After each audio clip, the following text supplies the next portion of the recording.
It's 9:20 on Sunday the 5th of November, 1967, in Hither Green. 11 train coaches are derailed, 4 of which are on their side. A solitary coach remains sitting on the track. 49 passengers are dead. 78 are injured.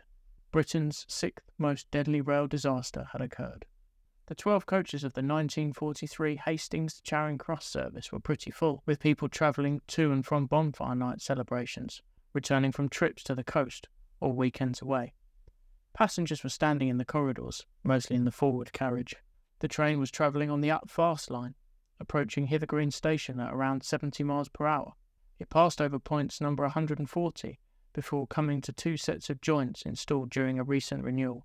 This renewal had changed the track from jointed rails on wooden sleepers to continuously welded rails on concrete sleepers. The train passed over the first set of joints, one of which was an insulated block joint with no problem. This marked the start of the concrete sleepers. The official report summarises best what happens next. The leading pair of wheels of the third coach struck a small wedge-shaped piece of steel that had broken away from the end of a running rail and became derailed towards the down fast line.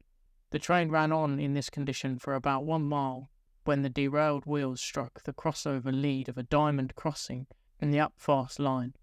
This caused the third coach, the one ahead of it, and all of the coaches behind it to become completely derailed, and the second to the 5th coaches to turn over onto their side before they stopped some 250 yards further on. The coupling broke behind the leading coach, which was not derailed, and it ran forward and stopped 220 yards beyond the second coach, and some 750 yards short of Hither Green station. The overturned coaches were very severely damaged. In the following hours, emergency services battled to rescue passengers stuck in the wreckage, as well as remove the bodies of those who had died. The last injured passenger was taken from the site at 0100 Monday morning. The damage to the track was extensive, especially within the switches and crossings. All lines were blocked to allow repairs to be undertaken. These were fully completed on the morning of Wednesday the 8th of November. This site diagram shows the key points and locations mentioned within the report. I have circled in red the area where the joints that caused the derailment are. It also gives an appreciation of not only the layout of the track, but also the distance between the initial derailment, the main derailment, and the final resting places of the derailed coaches. So what caused this tragic event to happen? What caused the wedge of steel to break away from the rail end? As always with these types of incidents, there is a main cause, the actual thing that caused the damage or the derailment, but there is also other factors that contributed, maybe leading to the final conditions that allowed the main cause to occur. At Hither Green, the cause of the broken rail was put down to a wooden sleeper. This wooden sleeper had been installed in June, on one side of the joint to replace a cracked concrete sleeper. This left the joint with sleepers either side of it, not only of different materials, but also different depths. The concrete sleepers were 2 inches deeper than the wooden sleeper, which was only 10 inches by 5 inches. This difference in depth was made up by packing under the wooden sleeper during the installation with additional ballast. During the renewals works, only the top 2 to 4 inches of the ballast in this area had been renewed with clean ballast, and this differed either side of the joint. This had led to movement or voiding on one side of the joint. Trains running over the joint would pass over the voiding running off sleeper and transfer onto the better supported running on sleeper. The pad on the original running off concrete sleeper was also missing, making the issue worse. These factors ultimately led to the sleeper cracking. But what was not fully appreciated was the effect this had on the joint. The flexing, or working, on the joint when one side deflected under the load of a train was causing stresses within the rail end, the bolt and the fish plates of the joint. These were being worked many times a day. The end of the rail on the running on side would also have been subjected to heavy impacts during this. All this stress started a fatigue crack on the end of the running on rail or in the fish plate. It is unknown which occurred first. When the shallower wooden sleeper was installed, even with the additional ballast, the movement worsened. The ballast placed under the sleeper would have compacted, with a void reoccurring. Because of the difference in the depths of the sleepers, the wooden sleeper allowed a movement to increase, in turn increasing the stresses.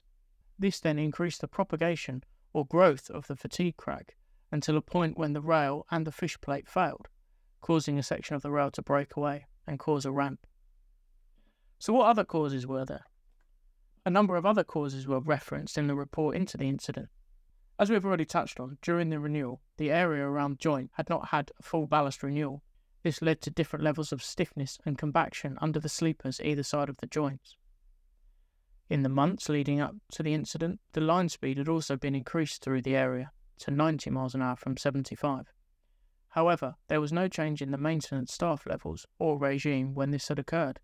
The Chief Civil Engineer for the Southern Region, Mr. Cantrell, is quoted as saying, "It was not until after this line speed had been run for some time that we began to realise it's a little more difficult on the joints than we anticipated. I was quite aware of the fact that higher speed would make it more difficult to maintain the track, but on the major parts of the region we are maintaining it all right, but nevertheless, the greater number of rails with faults is rather more than I had personally anticipated."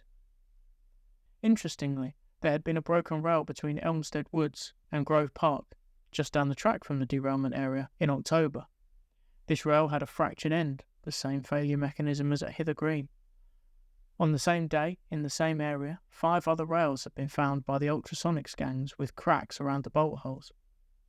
While these were replaced and a report made to head office, no further investigation to this large amount of defects, all of the same type and all in the same area, was made. You cannot help but wonder what would have happened if this was fully followed up and investigated. Would all the joints in this area have been checked? Lastly, the standard of maintenance on the line was called into question during the investigation. This ranged from how often the track was inspected, to the low level of defects and the issues that the track inspectors were reporting compared to the state of the track.